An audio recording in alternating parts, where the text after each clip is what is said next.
आणि बुद्धी आणि मन जे आहे ह्याच्यामध्ये फरक काय आहे की जर आपलं जे मन आहे हे मन मेंदूला सूचना देतं. मन जे काय आहे ते मेंदूला सूचना देतं आणि त्याच सूचनाप्रमाणे आपण वागत असतो दररोज. मग आता सूचना काय देतं मन ह्याला महत्व नाही. म्हणजे मन काय मेंदू काय करतो फक्त मनातून ज्या सूचना येतात त्याच फक्त घेतं आणि त्या पूर्णच करतं. काय सूचना यायलेत काय त्याच्याशी त्या मेंदूचं देणं घेणं नाही.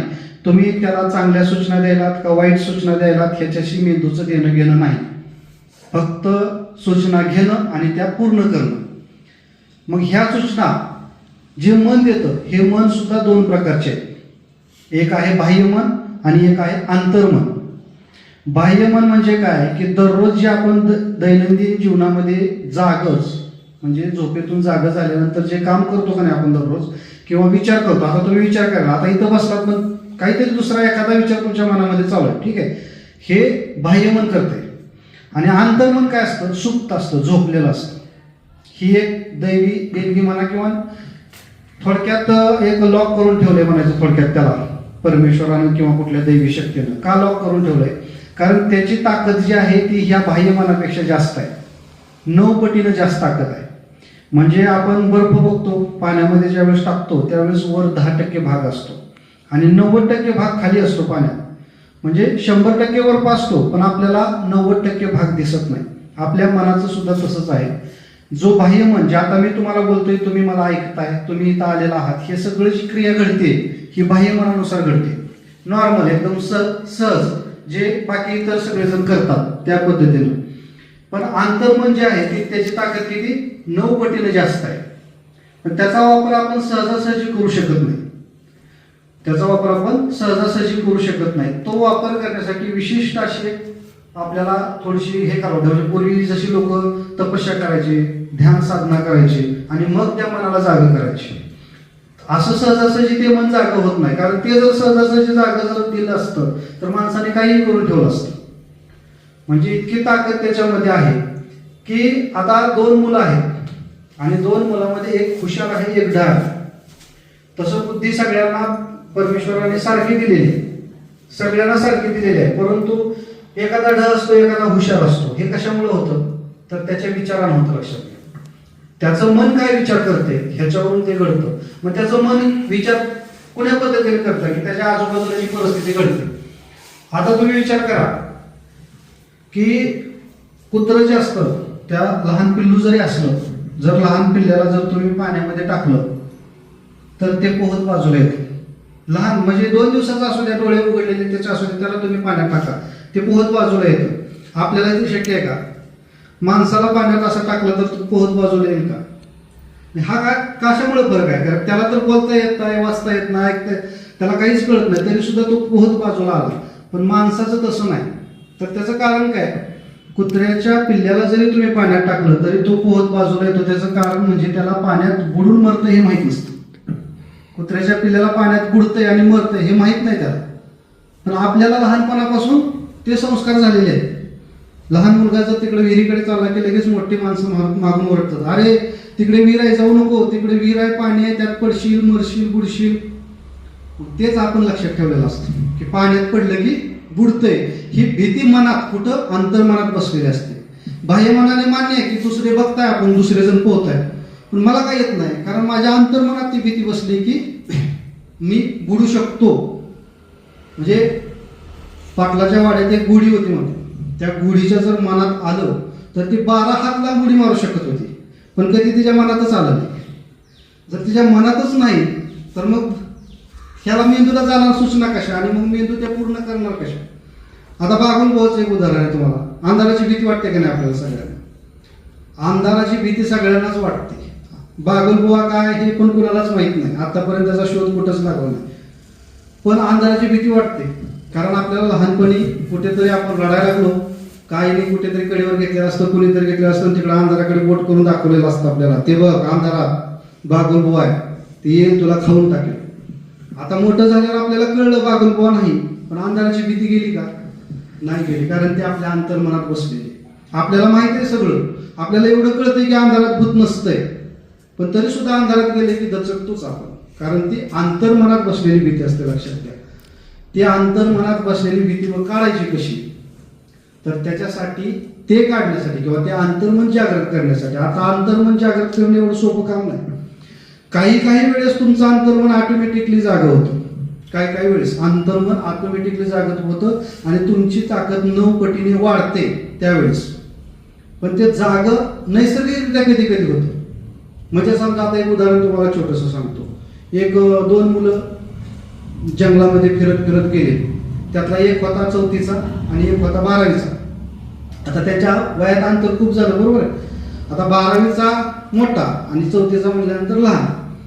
असं जात जात काय झालं की 12वीचा मुलगा जो होता मोठा तो विहिरीमध्ये पडला एका.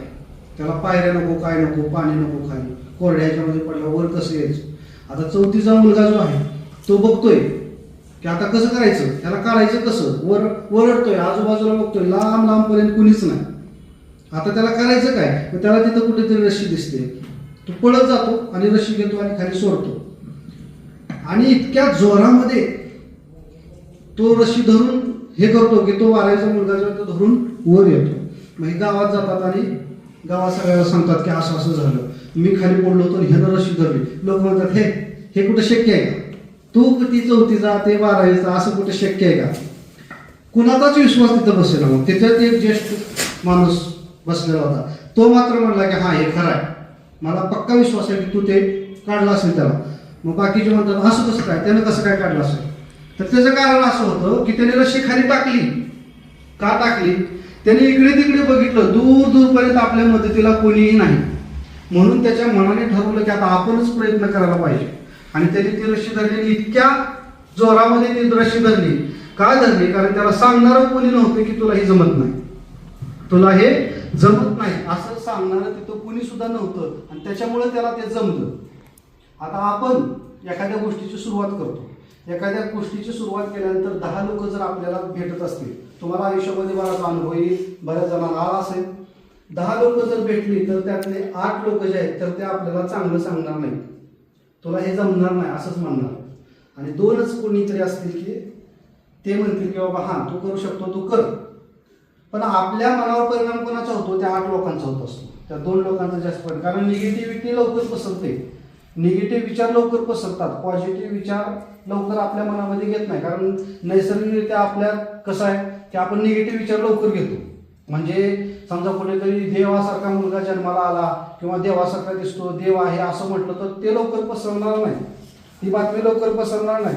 पण एखाद्या ठिकाणी जर बातमी आली की धाराशिवला एका दवाखान्यामध्ये बारकं बाळ जन्मलं लगेच बोललं, असं जर कोणी म्हटलं तर ते लवकर पसरतं एकदम. कारण हे निगेटिव्ह विचार आहे.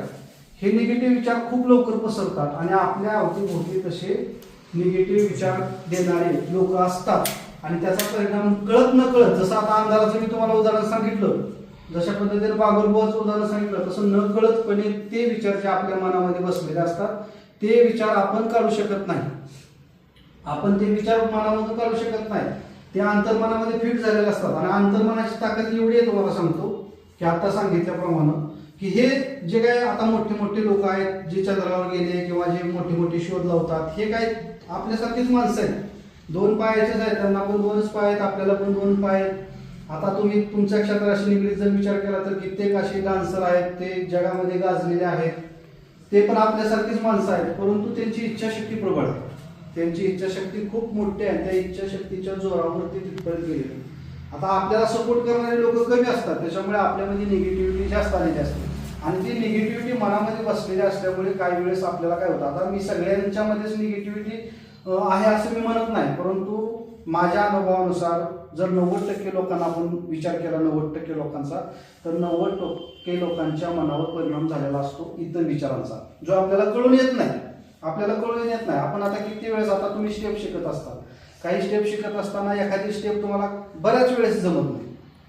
कारण ज्या वेळेस तुम्ही डान्स करायला असता त्यावेळेस तुमचं मन एकाग्र असतं का, काही वेळेस एकाग्र राहतं, काही वेळेस एकाग्र जर मनातून दुसरे विचार आले की स्टेप चुकते.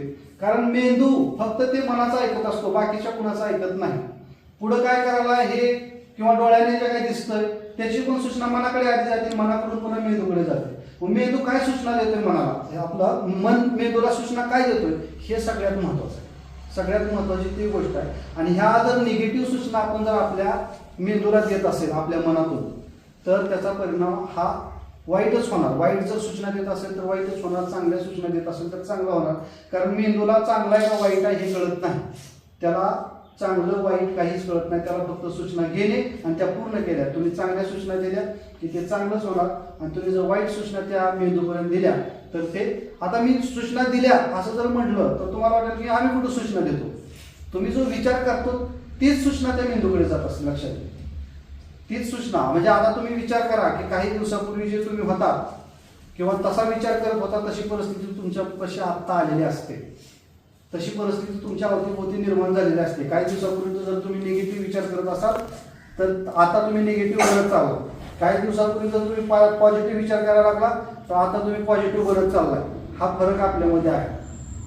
आता मी तुम्हाला ह्याच्याद्वारे एवढंच सांगणार आहे की जे तुमचं अंतर्मन आहे त्या अंतर्मनाला पॉझिटिव्ह सूचना कशा द्यायच्या आणि पूर्वीच्या निगेटिव्ह सूचना जर तुमच्या मनामध्ये असतील अंतर्मनामध्ये तर त्या कशा काढून टाकायच्या हे तुम्हाला मी सांगणार. आता तुम्हाला छोटंसं उदाहरण जर दिलं समजा मोबाईलचं, तर काय होतं की मोबाईलमध्ये ज्यावेळेस नवीन मोबाईल आपण घेतो त्यावेळेस मोबाईल हा फास्ट चालतो, एकदम क्लिअर. टच केलं की लगेच फाईली ओपन होतात, एकदम क्लिअर मोबाईल चालतो. परंतु हळूहळू मोबाईल हँग पडायला लागतो. मोबाईल हँग पडायला लागतो की तुम्ही जर समजा ओपन कराल तर ते गोल फिरतो थोडा वेळ आणि पुन्हा फाईल ओपन होते. तसं पहिल्यांदा होत नाही, नंतर होतं. मग असं का होतं की तुमच्या मोबाईलची स्टोरेज किती आहे त्याच्यावर काय अवलंबून असतं. जर समजा त्याच्यामध्ये जास्त जर तुम्ही व्हिडिओ की घेतलेले असतील, फोटो घेतलेले असतील, इतर फाईल घेतलेले असतील, डाटा जर जेवढा जास्त होईल तेवढा मोबाईल हँग पडायला लागतो. आणि एक वेळ तर अशी येते की मोबाईल इतका हँग पडतो की आपल्याला तो दावा म्हणजे त्याच्या ह्याच्यामध्ये न्यावा लागतो नीट करण्यासाठी दुकानामध्ये. आणि मग तिथं गेल्यानंतर तो मोबाईल दुरुस्त करतो आणि मग आपला मोबाईल दुरुस्त करतो, पुन्हा पहिल्यासारखा चालायला लागतो. तसंच आपल्या मनाचं आहे. मन सुद्धा एक प्रकारचं मोबाईल लक्षात घ्या आणि त्या मोबाईलमध्ये आपण डाटा सेव्ह केला. आता कुठला डाटा सेव्ह केला आहे की त्याने मला असं म्हटलं, त्याने हे केलं, किंवा काय आपली परिस्थिती असेल काही जणांची की कुठेतरी वाईट घडलेलं असेल, कुठेतरी चांगलं घडलेलं असेल, ह्या गोष्टी आपल्या मनामध्ये आपण सेव्ह करून ठेवले. आणि ह्या सेव्ह केलेल्या असल्यामुळे काय झालंय की मेमरी स्टोरेज फुल होत असल्यामुळे आपलं माइंड सुद्धा हँग व्हायला लागलं. त्याच्यामुळे आपल्या आयुष्यामध्ये खूप अडथळे येत असतात. तर त्यावेळेस आपण काय करायचंय की जसं मोबाईलच्या दुकानामध्ये गेल्यानंतर तो पहिला काय करतो, मोबाईल फ्लॅश मारतो. फ्लॅश मारतो म्हणजे काय करतो की पहिल्या ज्या त्या काय त्याच्यामध्ये सेव्ह केलेल्या ज्या नको असलेल्या फाईल आहेत त्या डिलीट केल्या जातात. नको असलेल्या फाईल, आता एखादा महत्वाचा विषय जर असेल, महत्वाचे फोटो असतील, महत्वाचे व्हिडिओ असतील, महत्वाचे काही डाटा असेल तर तो आपण ठेवतो. त्याला काय सांगतो, तो दुकानदार पहिल्यांदा काय म्हणतो, ह्याच्यात काय महत्वाचं आहे का बाबा तुझं, तेवढं ठेवायला बाकीचं डिलीट मार. तर आपण काय म्हणतो की दाखवतो ह्या गोष्टी महत्वाच्या आहेत, एवढ्या बाजूला ठेव आणि बाकीचं फ्लॅश मारून पुन्हा तो काय करतो की कॉम्प्युटरमध्ये तो तेवढ्या कॉपी करून ठेवतो. नंतर सगळ्या फाईली डिलीट मारतो आणि जो पाहिजे तेवढाच डाटा ठेवतो, बाकीचा बिगर कामाचा डाटा आहे तो डिलीट मारून टाकतो.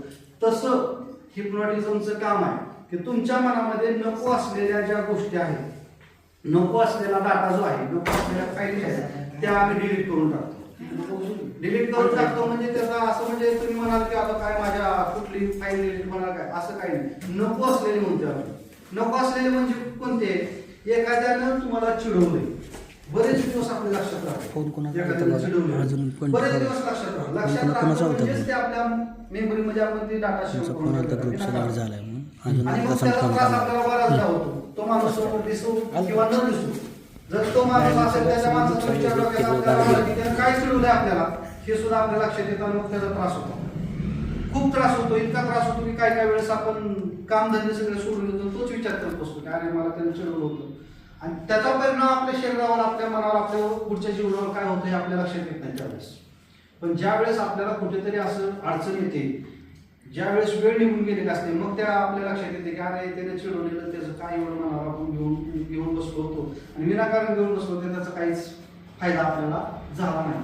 मग ह्या ज्या गोष्टी आहेत, अशा गोष्टी ज्या तुमच्या मनावर तुम्हाला परिणाम करून देतात, तुमच्या मनावर परिणाम करून नंतर तुमच्या शरीरावर परिणाम होतो, तुमच्या पुढच्या आयुष्यावर परिणाम होतो, अशा ज्या गोष्टी आहेत नको असलेल्या त्या मनातून फक्त काढून टाकायच्या. एखादा तुम्हाला चिडवत असेल, आता एखादा अभ्यास करायला बसला की लोक लगेच म्हणतात बा आता कलेक्टर होणार म्हणतात, सहज म्हणतात ते.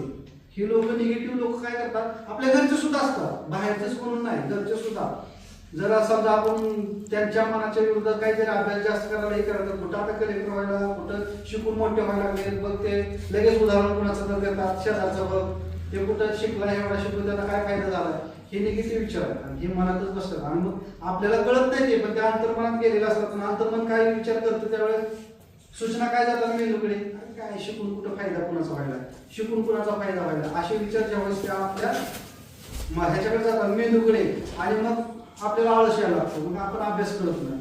अभ्यास करत नाही हे आपल्या केव्हा लक्षात येतं, ज्यावेळेस आपली परीक्षा जवळ येते त्यावेळेस आपल्याला लक्षात येतं. अरे 15 दिवसावर परीक्षा राहिली, आपण काहीच केलं नाही, हे कधी शेवटीला लक्षात येतं आपल्या, तो वेळ निघून गेलेली असते. मग अशा टायमाला आपण काय करायचं की निगेटिव्ह विचार ज्यावेळेस आपल्याकडे येतात ते निगेटिव्ह विचार आपल्या मनातच राहू नये, ते आपण बाहेर काढून टाकावे आणि ते पूर्ण डिलीट करावे. हे शिकवणारे तंत्र म्हणजे काय, हे हिप्नोटिझम. हे तुम्ही सहजासहजी करू शकत नाही. सहजासहजी आता किती जर घरचे तुम्हाला सांगतात, घरचे किती जर म्हणतात उठ लवकर 5 वाजता उठ, अभ्यास कर, आपण ऐकतो बा, ऐकतो पण ऐकत नाही, बरोबर आहे की आपल्या कानाला ऐकू येतं पण आपण ते अंमलबजावणी त्याची करू शकत नाही. का तर आपल्या आळस वाटेल असतो, आळस असतो, आपण ते मान्य करत नाही. पण मी आळशी हे मान्य करत नाही. आपण काय करतो माहिती आहे, उद्या करायला येईल, उद्या करू की आपण असं वाटतं, म्हणजे मी उद्या 100% करू शकेन आणि मी त्याच्यामध्ये यशस्वी होऊ शकेल असं विनाकारण तो एक म्हणतात तो आपल्यामध्ये मनामध्ये बसलेला असतो. आणि मग उद्या उद्या उद्या म्हणता म्हणता परीक्षा झाली आली, मग आपल्याला तसंच आपल्या ह्या गोष्टीमध्ये सुद्धा आहे, ह्याच्यामध्ये सुद्धा तुम्हाला अनुभव येत असतो की सर शिकवतात आपण थोडंसं कुठेतरी चुकतंय आणि तो चुकल्यानंतर जर शिकवणारा किंवा आजूबाजूची जर त्याला सारखी 30 टोचणी जर देत असेल तर त्यात सुद्धा तो यशस्वी होतो. मग अशा किती जरी टोचणे आले आपल्याला, असे किती जरी लोक आपल्याला जर म्हटले की तुला ते जमत नाही, तरी सुद्धा ते बघता ना तुम्ही एखाद्या मालिकेमध्ये वगैरे जुन्या आपल्या देवांच्या मालिका वगैरे असतात, एखादा इकडून बाण फेकतो आणि तो बाण जवळ आला की तो जळून जातो तो बाण, बरोबर आहे का नाही. ह्या गोष्टी म्हणजे काय आपल्या धर्मामध्ये किंवा ह्या धार्मिक ग्रंथामध्ये वगैरे अशा गोष्टी कशामुळे शिकवलेल्या, ती निगेटिव्हिटी आहे. आणि ती निगेटिव्हिटी आणि असे जळून पण जातं. राक्षसाकडे बाण जर सोडला तर तो मरतो, पण जो चांगला असतो देव माणूस असतो, जसे काही पांडव वगैरे आहेत त्यांच्याकडे ते बाण आल्यावर तो जळतो का, नाही, तो हितवर आला की तो बाण काय करतो, जळून जातो, पण त्यांना लागत नाही. का तर त्यांच्यामध्ये पॉझिटिव्हिटी बनलेली आहे, म्हणजे ते निगेटिव्ह विचार तिथपर्यंत. हे बाणच आहेत, हे निगेटिव्ह बोलणारे लोक जे आहेत ना, हे म्हणजे बाणच मारतात. तुला जमत नाही, तो एक बाण, तो आला आपल्याला लागला, अरे मला जमतच नाही, मग त्याच्यातच आपण खचून जातो. तुम्हाला काय डायरेक्ट बाण मारायची गरज नाही, विचाराचे बाण हे सुद्धा आपल्याला हेच मनाला लागतात आणि ह्याच्यातूनच माणसाचं खच्चीकरण होतं. आणि हे खच्चीकरण करणारे लोक हे 80% आपल्या आजूबाजूला आहेत आणि त्याच्यामुळे आपण आपल्या मनाला लावून घेतो. आपण जर आपल्या मनाला नाही लावून घेतलं, कितीही बाण येऊ दे तिकडून आपल्याला काही फरक पडणार नाही त्याचा, कितीही लोक बोलू दे मला काहीच फरक पडणार नाही, मी माझ्या कामात यशस्वी होणार, हा विचार करण्याची ताकद आपल्या मनामध्ये त्या हिप्नोटिझमच्या द्वारे आपण करू शकतो. तुम्ही तसं घरामध्ये सुद्धा ह्याचा प्रयोग करू शकता. घरामध्ये सुद्धा तुम्ही रोज प्रॅक्टिस ह्याची करू शकता. मी तुम्हाला उद्या जाताना ते दाखवणार. आता ह्याच्यामध्ये कसं सांगतो की ज्यावेळेस तुमचं अंतर्मन जागृत करतो आणि तुमच्या अंतर्मनाला मी सूचना देतो त्यावेळेस तुम्ही आचाट करता. तुम्हाला उदाहरण उद्या दाखवणारच आहे. ज्यांची स्टेप जी चुकत होती, ज्या आता वर्षभर येतात परंतु त्यांना जमतच नाही, ते सुद्धा इथं तुम्हाला नाचून, म्हणजे त्याला कळणार नाही की ते मी कसा डान्स करतोय, हे सुद्धा तुम्हाला उद्या प्रयोगाच्या द्वारे, मी आपलं हे सेशन संपलं आजचं आणि उद्याचं, की शेवटच्या 15-20 मिनिटांमध्ये तुम्हाला त्याचे प्रयोग दाखवणार. आता हे सर आहेत, हे आज आहे म्हणून या ठिकाणी आले. जवळजवळ 10 वर्षापूर्वी प्रयोग घेतला होता आपण. हे मुख्याध्यापक प्राचार्य आहेत काक्रंब्याच्या शाळेमध्ये. तर स्टेज शोवर घेतलेलं होतं की 3 तास हे डीपमध्ये होते, 3 तास. आणि तुम्हाला कसं असतं, तुमचं अंतर्मन जागृत आम्ही केलं ना, तुम्हाला काही कळत नाही, म्हणजे बाह्यमन त्यावेळेस झोपलेलं असतं. बाह्यमन म्हणजे कोणचं, आता तुम्ही मला ऐकत आहे, हे बाह्यमनाने ऐकताय. अंतर्मनाने मला तुम्ही फक्त मलाच ऐकणार नाही, अंतर्मनाने तुम्ही इतर कुठल्या गोष्टीला ऐकणार नाही. कारण बाह्यमन सगळीकडे लक्ष ठेवून असतं, अंतर्मन फक्त जे आपल्याला सूचना येते तेवढंच लक्ष फक्त तिथेच असतं. आणि त्याच्यामुळं 3 तास हे समोर आले, ज्या माणसाला कोणी बोलत नाही, ज्या माणसाला कोणी समोर, म्हणजे ते माणूस स्वतः कुणाला बोलताना सुद्धा असं म्हणजे लाजतात, हे करतात, ते 3 तास डान्स करतो. हे स्वतः प्राध्यापक असताना, प्राचार्य असताना, पण त्यांना अजूनही माहीत नाही की आपण 3 तास डान्स केला. अजूनही त्यांना माहीत नाही, ते अजूनही म्हणतात